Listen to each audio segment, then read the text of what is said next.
Hallo und willkommen bei So Halt. Es freut mich, dass du einschaltest zu einem neuen Produkt-Test-Review und auch eine Anleitung. Und zwar zu dieser Multiföhnbürste von Amazon. Die kostet tatsächlich nur circa die Hälfte von dem Revlon One-Step Hairdryer. Und da schauen wir doch mal, was die bieten kann.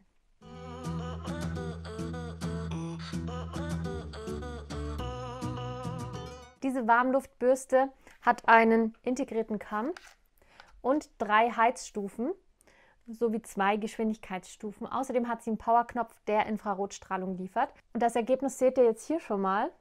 Ich möchte natürlich nicht zu viel vorwegnehmen. Außerdem habe ich einen 5% Rabattcode für euch rausgehandelt auf Amazon. Und den Link schreibe ich euch hier rein. Das ist ein bisschen kompliziert jetzt zum Vorlesen. Und in der Infobox steht der auch nochmal drin. Und ich teste jetzt live mit euch in Echtzeit, wie lange es dauert, die Haare trocken zu föhnen und sage dann danach mein Fazit dazu und wie das Handling war und alles, was mir dabei aufgefallen ist. Viel Spaß! So sehe ich immer nach der Dusche aus. Also ich mache mir immer meinen Handtuchturban drauf, damit die Haare erstmal trocknen können, schminke mich, ziehe mich an und dann sind sie schon ein bisschen handtuchtrocken. Und so starte ich jetzt mit dem Styling. Also siehst noch, wie nass sie sind, aber es ist eben nicht mehr triefnass. So, und dann gibt es zuerst mal einen Hitzeschutz auf die Haare. Das ist immer wichtig, dass die Haare eben keine Schäden davon tragen, dass sie nicht splissig werden, wenn man sie oft föhnt oder auch mit dem Glätteisen behandelt. Und dann kämme ich sie mal mit meinem Tangle Teezer oder dem Tangle Teezer Verschnitt einmal grob durch.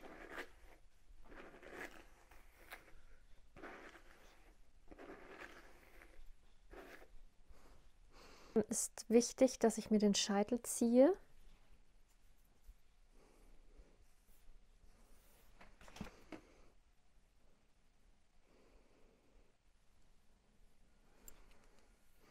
Und jetzt starte ich mir die Haare zu föhnen. Ich bin jetzt ein bisschen zurückgerutscht, dass du meine Haare in voller Länge auch sehen kannst, sonst macht das ja wenig Sinn. Wir haben hier 3 Hitzestufen, und zwar Low, Middle und High. Low würde ich wirklich nur verwenden, wenn du ganz, ganz dünne, empfindliche Haare hast. Bei normalen, dicken Haaren kannst du Middle nehmen, da ist es eben nicht so ganz so heiß. Und bei High kommst du auf volle 180 Grad. Und wenn du noch schneller auf 180 Grad kommen willst, gibt es diesen PTC-Knopf hier oben. Dann siehst du, leuchtet es rot hinten. Das heißt, hier kommt Infrarotstrahlung mit ins Spiel und das bewirkt, dass innerhalb von 15 Sekunden dieser Föhn auf 180 Grad hochgeheizt ist.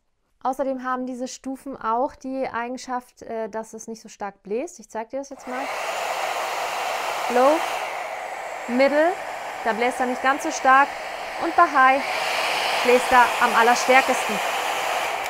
Und ich werde jetzt mal mit High und mit der Infrarotstrahlung, die schon von alleine wärmt, werde ich jetzt hier arbeiten. Und es wird auch bei voller Stufe hier vorne nicht so heiß, dass man nicht mehr drauf langen kann.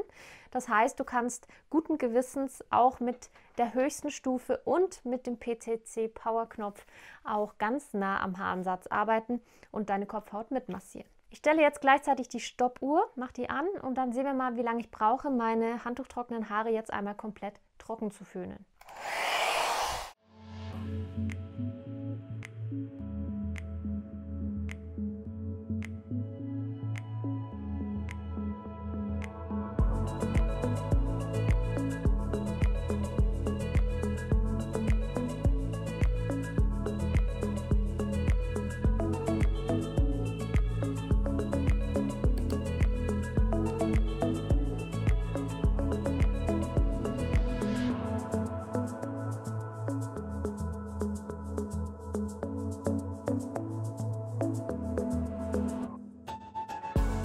Sie sind super durchweg trocken und auch schön geglättet, wie ich es jetzt gleich mal feststellen kann. Ich bin, jetzt habe ich nicht gestoppt, unter 5 Minuten geblieben.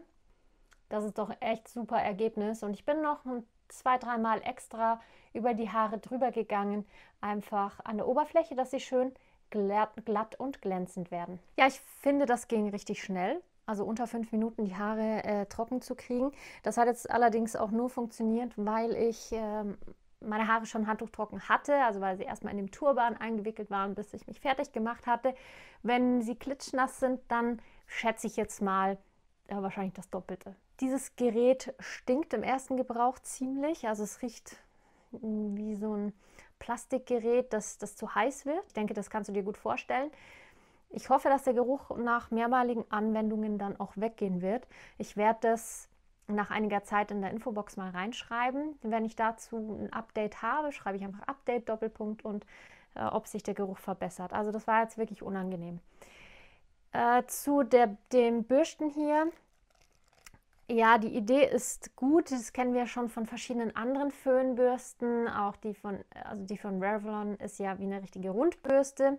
Die bürstet mehr, als die es tut. Hier sind die Bürstennoppen einfach zu kurz, als dass man eine richtige Kammwirkung erleben kann. Man streichelt eigentlich so an der Oberfläche, aber so wirklich kämmen ist schwierig, wenn sie vor allen Dingen noch bläst und die Haare dann wieder wegbläst. Also so, wenn sie jetzt aus ist, geht es relativ gut. Aber ansonsten war die Kammfunktion jetzt nicht ganz das Highlight der Bürste. Sie war wirklich sehr schnell heiß und ich weiß nicht, ehrlich gesagt habe ich noch nie darauf geachtet, wie lange das bei einem normalen Föhn dauert. Also hier wird ja damit geworben, dass sie innerhalb von 15 Sekunden auf 180 Grad Betriebstemperatur ist durch diesen PTC-Powerknopf. Eine Kopfmassage kriegt man ja schon, man kommt gut an die Kopfhaut hin, wobei hier oben, also hier spüre ich gar nichts. Erst unten irgendwann greift sie und dann kriege ich am Hinterkopf so ein bisschen eine kleine Kopfmassage. Das ist schon der Fall. Es wird auch absolut für mein Empfinden nicht zu heiß. Also ich kann wirklich ganz nah am Kopf föhnen. Wenn man von unten föhnt, dann ist natürlich wieder der Fall, dass die Bürste nach außen pustet. Das bedeutet, dass die Haarschuppen aufgestellt werden. Um einen schönen Glättungs- und Glanzeffekt zu kriegen, wie es jetzt der Fall ist, muss man am Ende auf jeden Fall nochmal in Schuppenrichtung kämmen, also und föhnen, damit sich die Schuppen wieder glatt ablegen können. Das haben ja viele bei der Revlon-Bürste bei mir bemängelt, dass die Haare nicht so schön geglänzt haben, nicht so schön geglättet waren. Das ist jetzt hier natürlich schon der Fall. Aber ein Minuspunkt, der dadurch einfach entsteht, ist, man bekommt nicht so viel Volumen ins Haar. Siehst du jetzt, sie fallen hier relativ platt, obwohl ich einen Volumenhitzeschutz verwendet habe, den zeige ich dir jetzt mal. Also der ist wirklich Add Volume, der beste Volumenhitzeschutz, den ich kenne. Der Glanz ist grandios. Also blonde Haare haben es ja eh schwieriger, Glanz zu entwickeln als dunkle Haare. Und das sieht man doch jetzt schon, sehe ich jetzt hier in der Kamera schon ganz gut. Das ist schon schön. Also der Glättungseffekt ist wirklich sehr gut dafür, dass es kein Glätteisen ist, sondern tatsächlich ein Föhn. Ein Glätteisen auf einem wirklich nassen Haar zu verwenden, ist ja absolut nicht empfohlen. Und dann ist doch sowas die bessere Wahl. Jetzt hängen hier schon Haare dran. Wenn du jemand bist, der sowieso gerne glättet und der gerne diesen ganz glatten, smoothen Glänzi-Effekt haben will, dann ist das absolut die richtige Wahl. Dafür, dass diese Bürste tatsächlich nur 800 Watt aufweist, ist die Leistung, die sie bringt, doch schon relativ gut. Also auch mit meinem Föhn schaffe ich es nicht schneller, die Haare zu trocknen, obwohl der über 2000 Watt hat. Also das ist doch schon gut. Ob es jetzt an dem integrierten Kamm liegt, kann sein. Kann ich gar nicht wirklich beurteilen, aber wahrscheinlich schon, weil die Haare einfach besser getrennt werden und von allen Seiten hier die Föhnwirkung dann abbekommen. Ja, und das war mein kleiner Test zu dieser Föhnbürste, zu dem One-Step Hairdryer von Amazon. Ich hoffe, das Video hat dir gefallen und hat dir deine Kaufentscheidung vielleicht erleichtert oder abgenommen. Den Link zu dem Produkt packe ich dir natürlich in die Infobox, genauso wie den Rabattcode. Mit dem sparst du auf Amazon 5%, was doch schon ganz super ist. Dann freue ich mich, wenn du Abonnent meines Kanals wirst für mehr solche Produktanleitungen, Tests und Reviews.